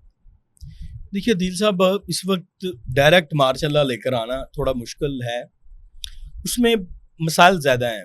अब थोड़ा दुनिया भी बहुत जदीद हो गई है, फिर आपका जो राइवल है ना इस वक्त वो पेनिट्रेट कर चुका है, उसकी जो इंटरनेशनल लॉबी है ना वो बहुत स्ट्रॉन्ग है। वो आपकी कंट्री साइड मुल्की सतह पर आपकी जो आपकी लॉबिंग है ना और आपकी से है दुनिया में, उनकी बतौर एक पॉलिटिकल जमात आपसे ज़्यादा है उससे। ये बात आपको समझ में नहीं होगी। तो अब डायरेक्ट मार्शल लॉ वाला सीन नहीं है, लेकिन हाँ जिस तरह के मैंने अभी बात की कि हालात या ताकत का जो बैलेंस है वो बिगड़ रहा है और चीज़ें वर्स्ट होती जा रही हैं, अवाम को रिलीफ नहीं मिल रहा, तो ऐसे में मुझे लगता है कि जहाँ से बैलेंस बिगड़ रहा है या जहाँ पे माशरे में वो जमात जिन्होंने एस्टेब्लिशमेंट फौज पे हमला भी किया, 9 मई किया, कोर्ट कमांडर जला दिया, वो मजलूम होते हुए भी उन्हें रिलीफ मिल रहा है, उन्हें असेंबली में बिठाया जा रहा है, जो बिठा रहे हैं, मुझे लगता है वहां पे कोई मामला खराब हो सकते हैं। आप इमरजेंसी की सूरत हाल निकल सकती है ऐसे। और वो आपके वजीर आज़म के पास भी इख्तियार है। अच्छा। वो इंडोर्समेंट करेंगे, मेरे ख्याल से वो इमरजेंसी इंडोर्स करेंगे, आइन आपका जो है वो मुअत्तल होगा टेम्परेरीली मेरे ख्याल से, और वो सदर साहब उस पर साइन करेंगे और फिर पीसीओ जज आ जाएंगे। ओके, और उसमें क्या होता है फिर?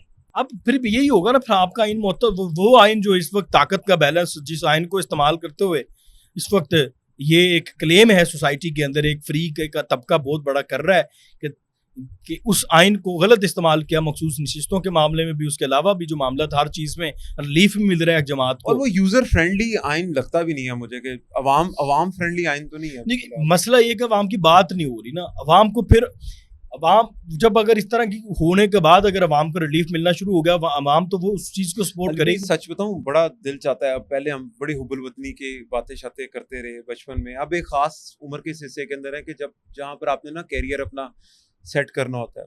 तो हम तो पिछले कुछ 6-7 साल से ना वो एक कश्ती के अंदर डोलते जा रहे हैं। जब से ये खान साहब आए थे उसके बाद से जो हमें डिक्लाइन लगा कि हम स्टेबल भी हुए थे, वो हम एक डिक्लाइन के अंदर शिफ्ट के अंदर आ रहे हैं।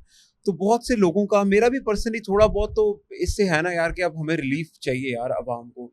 आप 200 यूनिट वालों से कम वालों को रिलीफ दे दें, बेशक दें, उनको उनके लिए ज़रूरी है, लेकिन उनके लिए भी ज़रूरी है कि वो सबसे पहले एक वकील के पास जाएंगे, उधर फाइलर बनेंगे, और वो 6 महीने के अंदर जितने पैसे उन्होंने बचाने थे ना सोलर के अंदर, वो उनको उधर वहाँ पर लगाने पड़ेंगे। तो यार कोई मिडिल क्लास के बारे में भी सोचा जाए यहाँ पर, अभी वो बहुत तंग हो गया। वैसे तो बहुत ज़्यादा कॉन्स्पिरेसी थ्योरीज भी हैं और कई शवाहिद भी हैं इस बात के। मैं वैसे बीइंग ए नज़रियाती वर्कर मैं इस बात पे बिलीव नहीं करता था, लेकिन कुछ चीज़ों पे मेरा अब बिलीव है। जैसे कि कुछ लोगों का कहना है कि इमरान खान का ताल्लुक इल्यूमिनाटी तंजीम के साथ है, और ये गवर्नड बाय, जो ये स्पॉन्सर्ड बाय रॉथस्चाइल्ड फैमिली, और रॉथस्चाइल्ड फैमिली के बहुत क्लोज लिंक है गोल्डस्मिथ के साथ।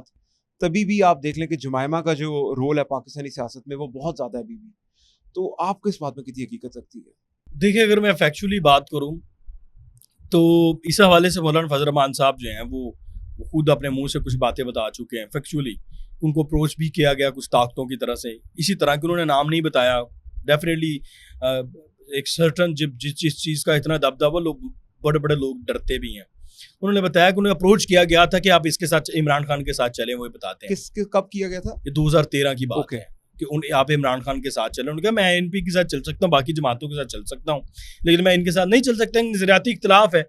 टारगेट क्या था मौलाना फजल रहमान साहब के जरिए? उनको कहा गया कि हम पश्तून जो बेल्ट है उसको टारगेट करना चाहते हैं।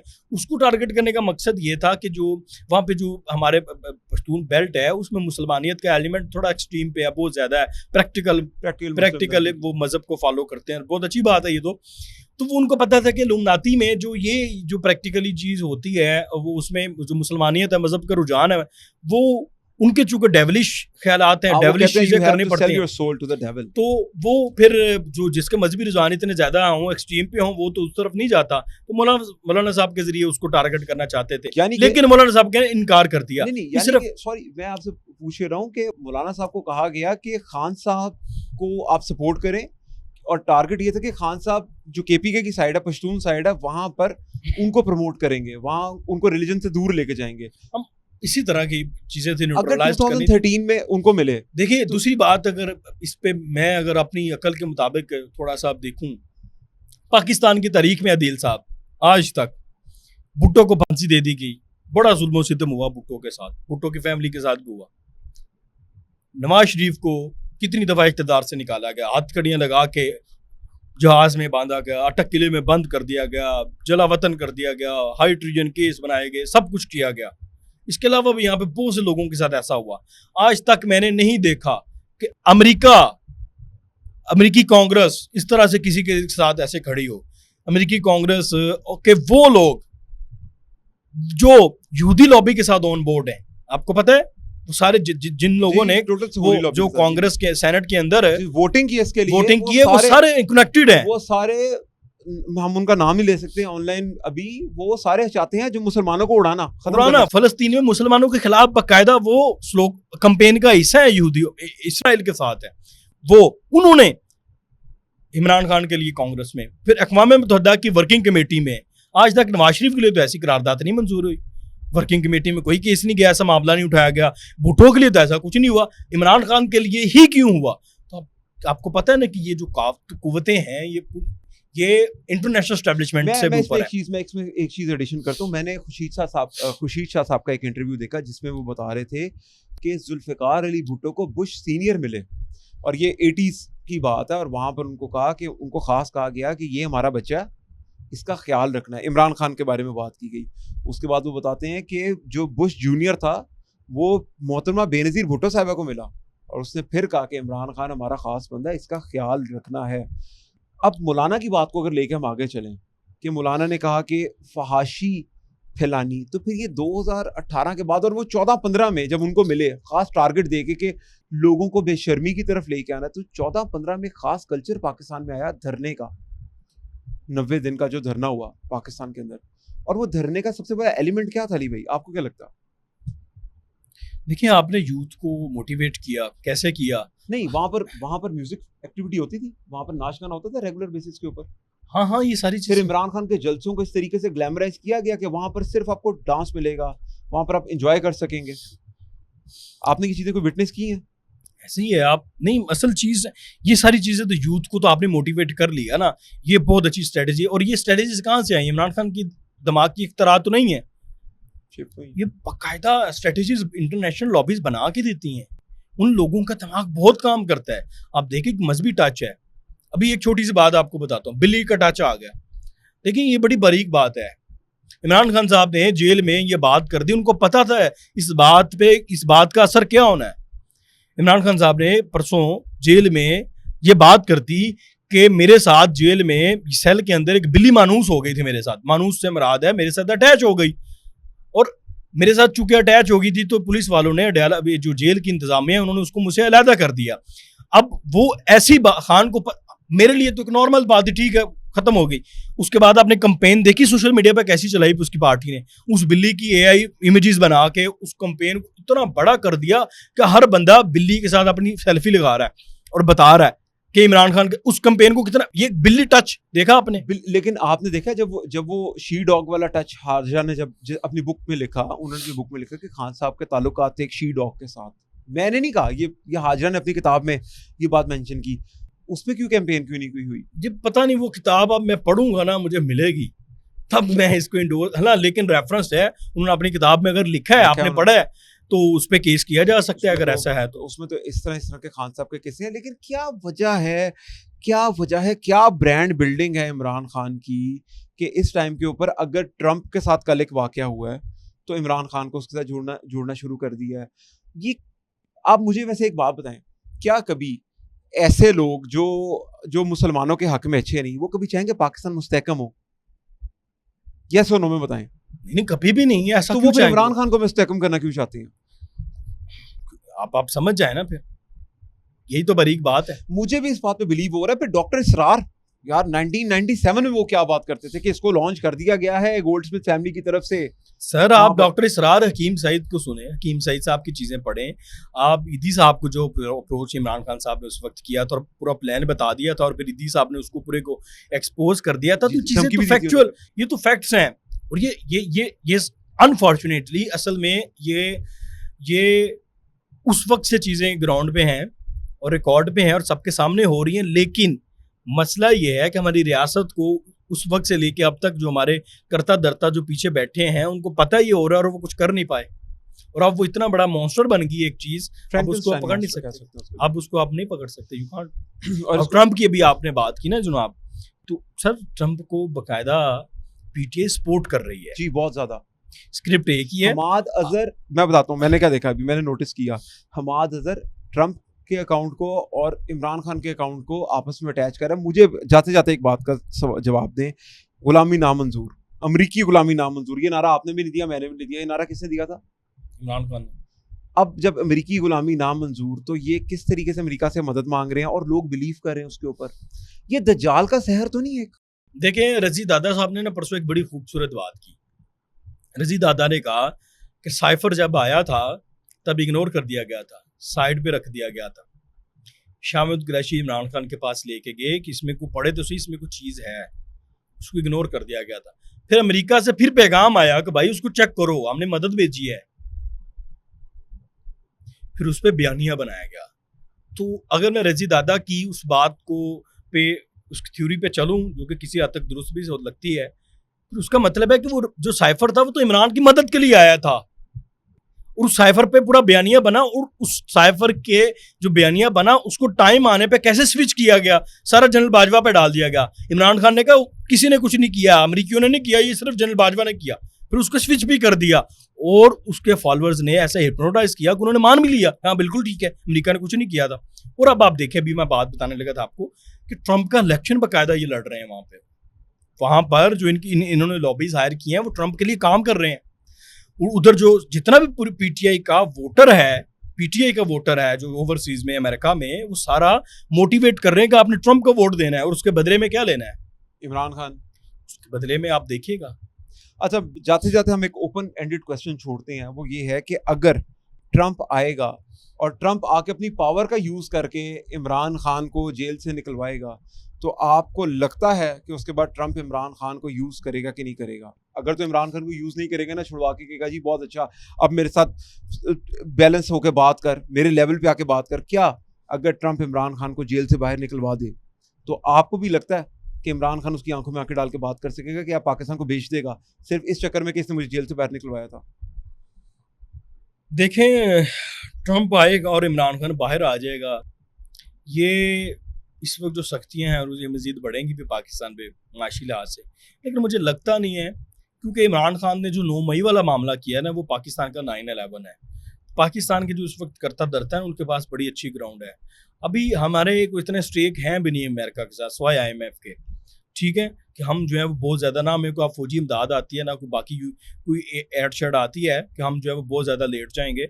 हमने, अमेरिका ने बड़ी कोशिश की, बहुत कोशिश की शकील अफरीदी के लिए। आपको शकील अफरीदी का पता ना सारा, कि वो उसामा बिन लादेन को उसने ट्रेस किया, उसकी सारी रैकी शैकी वो करता रहा पोलियो कैंपेन के आड़ में, और वो अमेरिका की सेनेट में शकील अफरीदी के लिए बाकायदा करारदादें मंजूर हो चुकी हैं कि हमारा ये मोहसिन है, उसकी फैमिली के लिए नेशनलिटियाँ निकल चुकी हैं। उसके बावजूद हमने इतने प्रेशर के बावजूद शकील अफरीदी अमेरिका के हवाले नहीं किया, उनका जो कि असासा है। तो मुझे लगता है कि अगर तो यही आपकी हाफिज साहब ही रहे और इनको एक्सटेंशन का मामला हो गया, या इसी तरह का मजाज रहा हमारी इस मौजूदा एस्टेब्लिशमेंट का, तो मुश्किल है इमरान खान साहब का। मैं उसी बात को जोड़ूं कि हाफिज आसिम मुनीर से जो इख्तलाफ स्टार्ट हुआ ना इनका, मैं जो हमने इल्यूमिनाटी वाली टॉपिक मैंने छेड़ा था, वो बेसिकली ख़त्म यहीं पर होना था कि हाफिज साहब के साथ जो उनका इख्तलाफ है, बेसिकली वो एक हाफिज कुरान आदमी है। ऑब्वियसली बात है, ईमान का पक्का ही होगा ना, कुरान उसने अपने दिल में उतारा हुआ है, अगर कुछ तो होगा ना, एक आम शख्स से एक हाफिज कुरान के अंदर ज़्यादा चीज़ें होती हैं, तो वो बिके भी नहीं। उन्होंने शिकायत भी लगाई कि खान साहब बुशरा बीबी चोरियां कर रही है, और उसके आगे ऑलरेडी गंदे भी हो गए थे। इनको पता होगा कि कोई प्रिंसिपल वाला आदमी है। तो अब जो मुझे बहुत ज़्यादा लग रहा है ना कि जो इंटरनेशनल लॉबी आजकल हाफिज आसिम मुनीर के खिलाफ कैंपेन कर रही है, आप देख रहे हैं आज भी कैंपेन स्टार्ट की हुई है, ये भी गवर्न की जा रही है वो सहूनी ताकतों, वो इल्यूमिनाटी तंजीमों, खास करके गोल्डस्मिथ फैमिली, रॉथचाइल्ड फैमिली, उनकी तरफ से हमारे चीफ ऑफ आर्मी स्टाफ को भी इन्होंने पुश किया हुआ इस टाइम के ऊपर। इमरान खान को without any reason, Imran Khan की कोई पर्सनल लड़ाई नहीं हाफिज आसिम मुनीर से, लेकिन इमरान खान हाफिज आसिम मुनीर से एक जंग लड़ रहा है, और वो जंग अपनी नहीं है मेरे मुताबिक। वो जंग इस टाइम पे, जिन्होंने कहा था ना कि I just sell my soul to the devil, जो मौलाना फजल रहमान से 2013 में मिले, जिन्होंने खुर्शीद शाह ने जिसके बारे में बताया कि वो भुट्टो को पैगाम आया, जुल्फ़िकार अली भुट्टो को, बेनज़ीर भुट्टो को पैगाम आया कि इमरान खान का ख्याल रखो, मिल के कहा गया। ये वो इस टाइम पे हमारी फौज का भी बड़ा कर कर रही है। आप इस पे कोई कमेंट देंगे जाते हुए? इसमें कोई शक नहीं है, फौज कमजोर, पाकिस्तान के जितने भी दुश्मन हैं उनको कमजोर फौज सूट करती है। आपकी इसराइल को आप पाकिस्तान की फौज कमजोर सूट करती है, इंडिया को कमजोर फौज सूट करती है, और भारत जो है, भारत उसका कोलिशन पार्टनर है अमेरिका का, तो डेफिनेटली अगर भारत अमेरिका के लिए इतना कुछ करता होगा तो भारत उसके बदले में क्या मांगता होगा कि पाकिस्तान की फौज को कमजोर कर दो। और डायरेक्टली अमेरिका को भी चाहिए, अमेरिका को तो ऐसे कंट्रीज जहाँ पे बनाना रिपब्लिक का कंसेप्ट आ जाए, या जहाँ पर ताकत या कोई इस तरह से टूटा हुआ माशरा या टूटी हुआ सिस्टम जिस तरह का भी है, ताकत का जो बैलेंस बिगड़ा है, वो इस तरह की उस चीज़ों ने सूट कर दी, क्योंकि उधर उनका तसल्लुत कायम रहता है, तो वो तो चीजें उनको सूट करती है। इसमें तो अली कोई भाई, शक नहीं इसको है। एक ओपन एंडेड कन्वर्सेशन के ऊपर छोड़ते हैं। आज को हम कंक्लूड करते हैं कि अगर अमेरिका पाकिस्तान की मदद करे पाकिस्तान की हुकूमत बनाने में, तो फैसला आप कर लें कि अमेरिका पाकिस्तान को प्रोग्रेसिव देखना चाहता है, आगे जाता हुआ देखना चाहता है, या उसको अफगानिस्तान बनाना चाहता है, या उसको इराक बनाना चाहता है, लीबिया बनाना चाहता है, शाम बनाना चाहता है। तो जिन लोगों को ये वहम है कि हम अमेरिका के तरले मिनते करके उससे सपोर्ट लेके हम ये कर लेंगे, तो वो फिर अपना वहम दूर कर लें। Thank you so much Ali भाई, बड़ी इन्फॉर्मेटिव बातें की, बड़ा मज़ा आया आपके साथ। अब देखते हैं क्या बनता है आगे। आपका बहुत शुक्रिया, आपने टाइम दिया।